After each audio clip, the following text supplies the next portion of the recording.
लेकिन कुल मिला के बात करें तो आज संकेत ठीक ठाक ही हैं, क्योंकि पिछले काफ़ी पूरा हफ्ता हमने देखा कि ग्लोबल संकेत अच्छे नहीं आ रहे थे, लेकिन उसके बावजूद भारतीय बाजारों में रिकॉर्ड लेवल्स देखने को मिले। अब शुक्रवार के सेशन में तो यहाँ से भी ठीक ठाक ही संकेत मिल रहे हैं। इसको देखते हुए आज भारतीय बाजार की चाल कैसी रह सकती है, ये एक बार समझ लेते हैं। लेकिन उसके पहले हम देखेंगे एफआईआईज और डीआईएस के आंकड़े।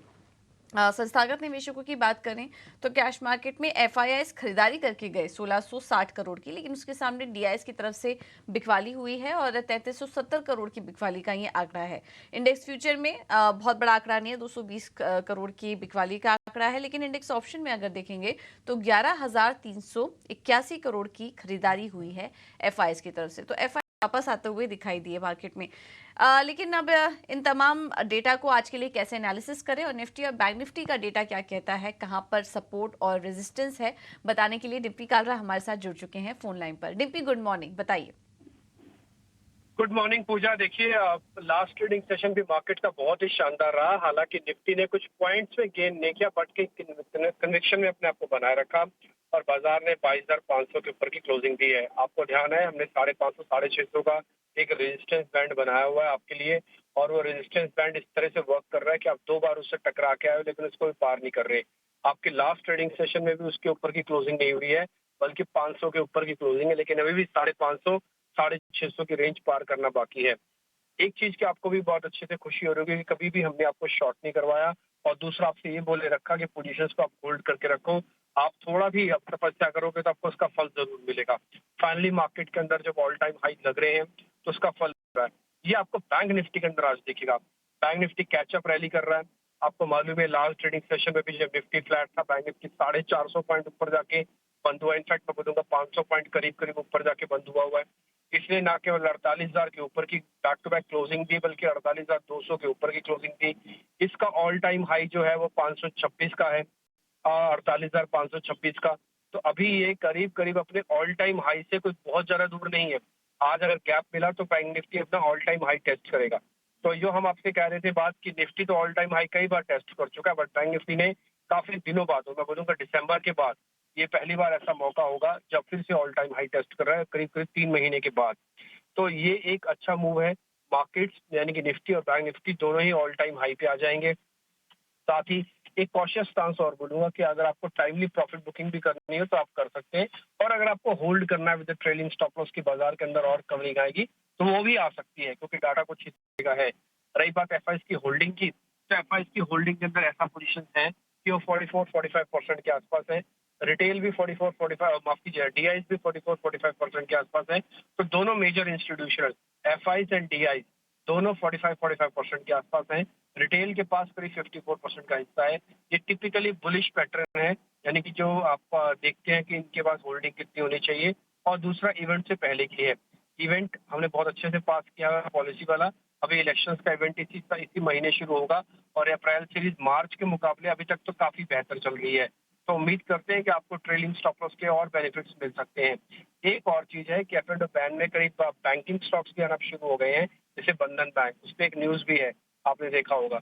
तो करीब 4 शेयर एफ एंड बैन में है, इंक्लूडिंग। और दूसरी बात कि बाजार इस चलने के बाद क्या महंगा हो गया है, मैं बोलूंगा कि बैंक निफ्टी अपना ऑल टाइम हाई लगाने के बाद महंगा हो जाएगा, क्योंकि वो ऑलरेडी 1.32 पीसीआर पे आ चुका है, और 1.5 पे वो महंगा हो जाता है। तो आज ऑल टाइम हाई जैसे बैंक निफ्टी का लगता है, तो बैंक निफ्टी अपने आप में थोड़ा महंगा हो जाएगा।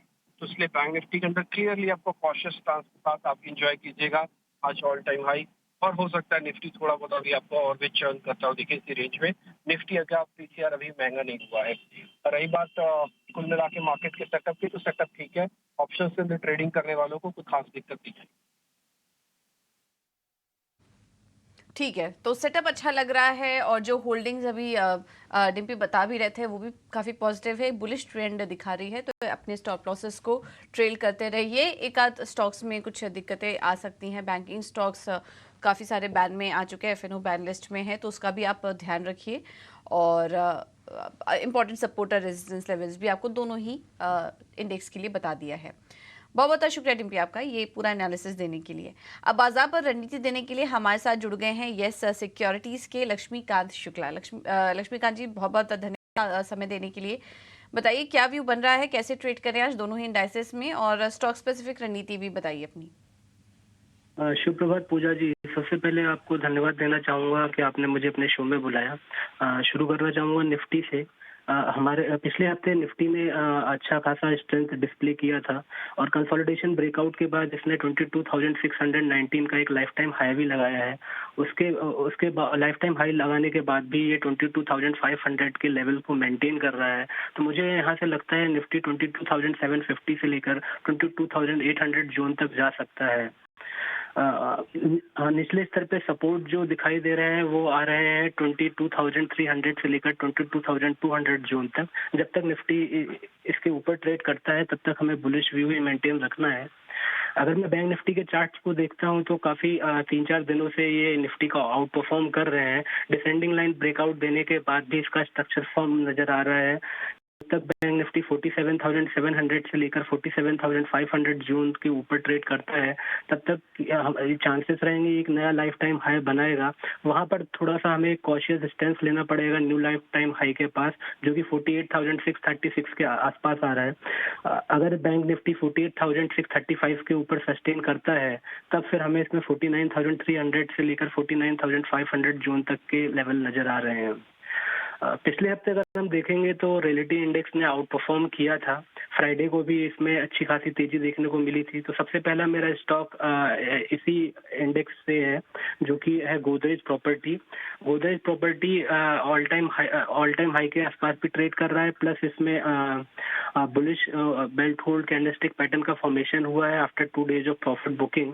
तो मुझे लगता है कि ये अपने अपसाइड ट्रेंड को रिज्यूम करेगा। अगर ओवरऑल स्ट्रक्चर देखें तो ये बुलिश हेड एंड शोल्डर भी बना रहा है। तो यहाँ से मुझे लगता है कि गोदरेज प्रॉपर्टी 2710 के लेवल को टच कर सकता है।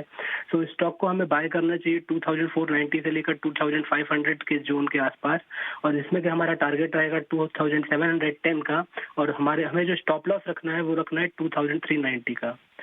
दूसरा सेगमेंट है फर्टिलाइजर स्पेस से। अगर हम यूपीएल, कोरोमंडल, जीएनएफसी के स्टॉक देखेंगे, इसमें अच्छी खासी तेजी आई है। सो मेरा दूसरा स्टॉक फर्टिलाइजर स्पेस से ही रहेगा, जो कि है चंबल फर्टिलाइजर।